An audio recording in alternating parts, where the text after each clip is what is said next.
ده انت بني ادم بارد.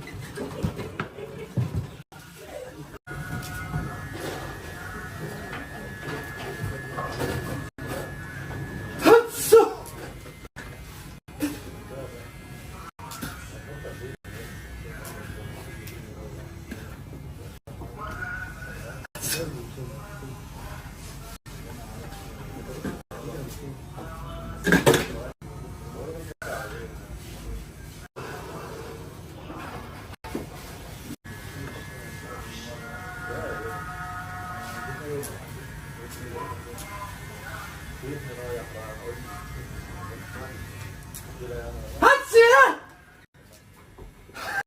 انت عندك ذوق يا عم، انت عندك ذوق. اول مره قلنا ماشي، ثاني مره في ايه؟ انا بس انا عندي بول. بعيد عني طيب.